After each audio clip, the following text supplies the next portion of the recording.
Usa ka may gabi pag-usab, mga angkol ug mga auntie, tugutin isab ko ninyo ng mga ina sa katahuran. Magandang gabi sa inyo, mga kabisyo. Sa ganitong mga oras siguro, marami nang inaantok, no? Pero pag nagsasalita na si Totoy Bato, dapat matakot ka, ha? Ay pag inaantok ka, paduka-duka ka, ay Lucion, mandiyan ako na imong kigol. Ayan po mga kabisyo. At pinag-usapan natin dito dahil nga Birnis eh. O, yung iba siguro dyan nakatuma na ba? Nakalaklak na? Ay nako. Pero alam mo mga kabisyo, no? Ngayon ko lang pala napag-alaman na etong mga klase-klase pala, no? Ito yung mga klase po, nabanggit po natin to kanina, yung klase-klase ng mga alak, no? At saka yung mga beer. Yung beer pala, alak na berde palang pangalan yan. Meron din wine o alak na butil ng ubas. Yung pangalawa, may spirits o matapang na alak. Ayan, may tinatawag nating liquors. Ito yung mga mababang alcohol content lang na medyo manamis-tamis to. Paborito tong ng mga babae ito. Yan. May mga natural or artificial na pampalasa, pampatamis, tulad ng kape, tsokolate, prutas. Ito yung mga liquors o kaya yung mga cocktail na tinatawag natin. May isa pa. Etong cider pala, no? Gawa ito sa fermented na apple juice na kung minsan ay may halong ibang prutas din. Ito ay mayroong iba't ibang timpla at alcohol content nito, pero depende po yan sa fermentation. Ganon pala yun, no? So ang bawat klase po ng alak, mga kabisyo, ay may kani-kanilang katangian, no? May lasa, may pait, matamis, at ang pangunahing sangkap din pala, no? Iba yan. At ang malaga, may responsible drinking para mapanatili po natin yung kalusugan at kaligtasan habang nag-e-enjoy sa inuman. Ganon dapat, ha. Huwag niyong magpamaoy-maoy, ha. Kasi pag pamaoy-maoy ka, di lang kay Lucio na ako imong kigol. Pag nagiinuman tayo, kasama ka kabisyo, handa ko na yung aking sako. Lalagay kita sa sako niya, ibenta kita. Ilibod kita, ikaw. Ano kita dito, iikot kita dito sa buong Pasay, ha. At eto po, no? Ito po yung ilan sa mga nag-comment sa ating post kanina sa Totoy Bato Official. Paano pakalmahin ang nagwawalang lasing kung baga yung mga maoy? Maliban sa Lucio ng Kigol. Ito sabi ni Elbers Basco Palco, painumin lang ng painumin. Magsusuka na naman yan. Mahirap na. Sabi ni Niyong Supan Gulapa, ibili ng isang case ng Red Horse yan. Sabi ni Gang Mondragon, pabutan og lubintador ang kigol. Aron mo sirit og dagan pauli to eh. Pwede, pero depende. Ayan, sabi ni Marvin Alcantara, no, bigyan ng pangbanlaw. Ayan, yung tinatawag nating pang-washing.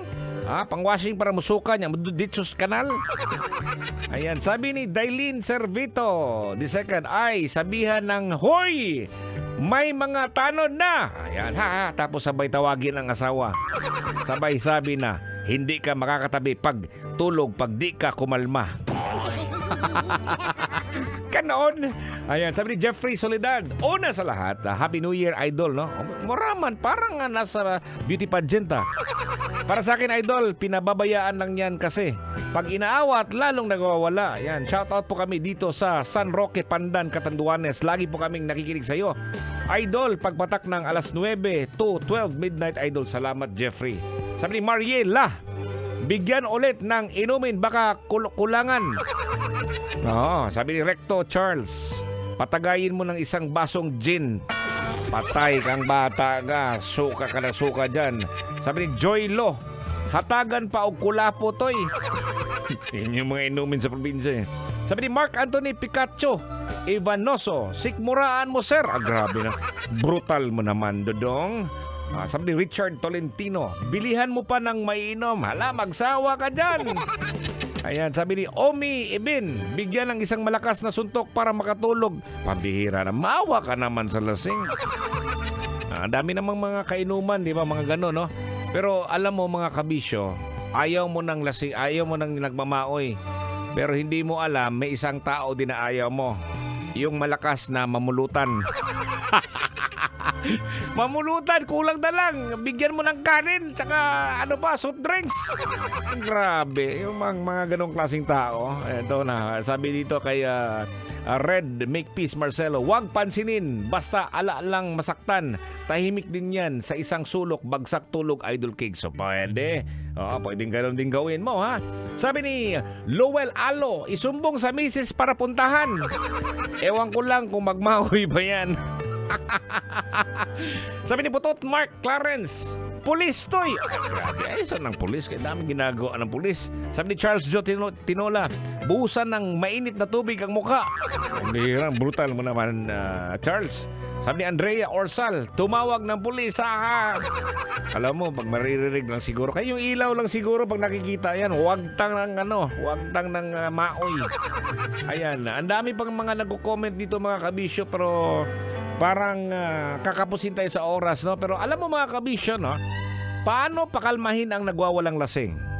Alam mo, mahirap talaga ang ganitong sitwasyon. Pero unang-una, siguraduhin po natin na ligtas ang lugar at walang potensyal na panganib para sa kanila, no? Yung mga laseng. So, maaari mong subukang kausapin sila ng may hinahon, no? At maayos, no? Para maalalayan sila pauwi sa isang ligtas na lugar, no? May mga ganun, away-away na naman yan. Kausapin mo naman, no? Huwag mong sigawan. Tapos naka-ready na yung sako mo. Pag umaalma pa, ay ilagay mo sa sako. Tapos, butasan mo yung sako, then lusio ng kigol. Alam mo mga kabisyo, no, maaring tumawag sa mga kaibigan o kamag-anak nila para tulungan kang bantayan, no? O kaya samahan pa uwi. Pero yun yung sinasabi natin, hindi na makakaulit yan. Kasi sakit sa ulo yan eh. Kung hindi mo talaga bantayan hindi mo kayang bantayan sila ng personal, pwede kang tumawag sa tanod. O kaya yun, may emergency hotline, pero wag na yan. Siguro sa bouncer siguro pa. Pero kung nagiinuman lang po kayo sa isang tindahan lang sa tabi-tabi, ay si Kuan yung may-ari ng tindahan. Magwawala siya, hindi na makakaulit. Ayan, at alam mo mga kabisyo, alam mo angkol, alam mo auntie, no? Ang mahalaga po, panatiliin po natin ang kanilang kaligtasan habang tinutulungan silang maalalayan, no, sa kanilang kalagayan, no? Pero yun na sinasabi natin, don't put fuel to the fire. Just keep them calm. Kalmado lang po tayo, no? Huwag na natin, sila, medyo nagmamaoy, ikaw po, huwag mong sigawan sila. Siguro ang magandang gawin dyan, pakalmahin sila. Tapos, painumin mo ng sabaw. Sabaw ng dalaga. Dalagang kaw. At ayan po mga kabisyo. Naku, ang bilis po ng oras. Bukas po, hindi pa tayo mag-uban-uban. No?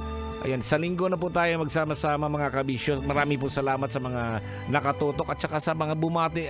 Pabati, pero hindi ko nabati dahil nga kapos na po ang oras ni Totoy Bato.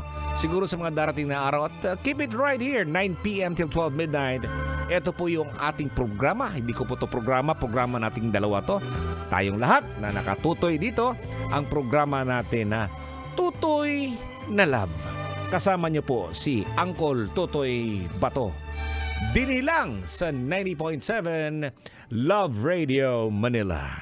So sa mga uuwi po dyan, ingat po sa mga may plano pa na mag-iinom. Ayan, keep safe lagi. Of course, God bless. Ingat po tayo. Goodbye. Sasakyan si Ka.